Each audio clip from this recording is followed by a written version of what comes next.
Good morning mga Lods, a day my life is pupunta nga kami ngayon kasama ng aking mga kapatid na kung saan sa Victory Mall para kumuha ng mga requirements para sa trabaho. At ayan na nga at nabulabog talaga ang aking napakasarap na tulog dahil nga ay kailangan talaga nila magpasama. Gawa nga na sila ay mga baguhan at hindi pa alam magpasikot-sikot dito sa Santa Rosa, Laguna.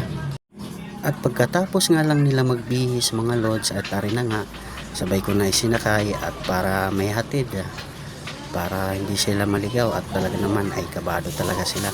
Experience ko rin dati yan nung ako'y baguhan pa dito sa Santa Rosa, Laguna na iniisip ko baka ako'y maligaw kung saan mapadpad at mapunta. At ayan na nga mga idol, mga Lods, at ari na nga kami at biyahe na palabas ng Golden. At dahil tatatlo kami ay hindi kami pwedeng dumiretso ng Balibago Complex, talaga naman ay baka kami ay mahuli. At sinabihan ko muna ng mga kapatid na talagay mag-jeep lang sila muna at magkita-kita na lang kami na kung saan sila kukuha ng requirements sa Victory Mall. At pagkadating nga lang sa labasan mga idol at agarano nang sinabihan sila na sumakay ng jeep ng papuntang Balibago, ang karatula ay complex nang hindi sila maligaw. Dahil hindi pwede yung tatlo, pinabago muna yung dalawa. Baka mahuli.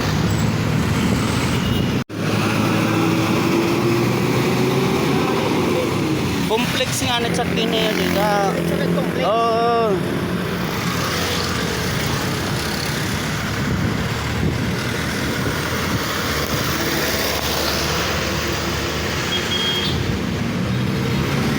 Dalawa. At pagkakita ko nga sa kanila na sumakay na ng jeep ay diretso na ako arangkada. Nauna na ako sa kanila papuntang Victory Mall sa Balibago Complex para doon na lang kami magkita-kita. At kasalukuyan mga idol at ari na nga tayo sa Balibago Bus Terminal ng Balibago Complex.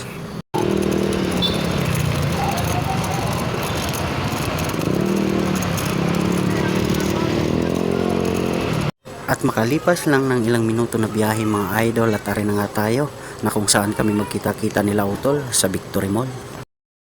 Nagagilap muna tayo ng parking. May pay parking dito. Ilag muna natin para safety.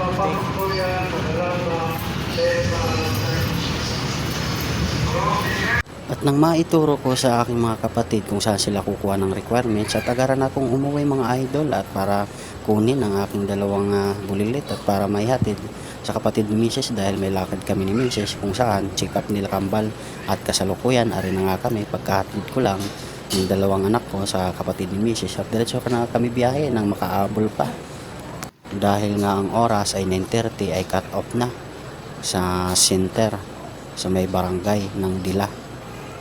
At pagkadating nga lang namin ng barangay Dila mga Lods at talaga naman nakita namin yung sign ng pinto ay cut off na kaya diretso na kami agara baba para sa Balibago Santa Rosa na lang kami pumunta. At tara na nga kasalukuyan sumakay na kami ng jeep at para kami makapunta ng maaga. Kahit sobrang init ay go pa rin kami ni Mrs. Gawa nga ng tapos na yung gamutan nila kambal. Kailangan namin malaman kung anong advice ng doktor. Makalipas lang ng ilang minuto mga idol, mga Lods at ari na nga kami nakarating na.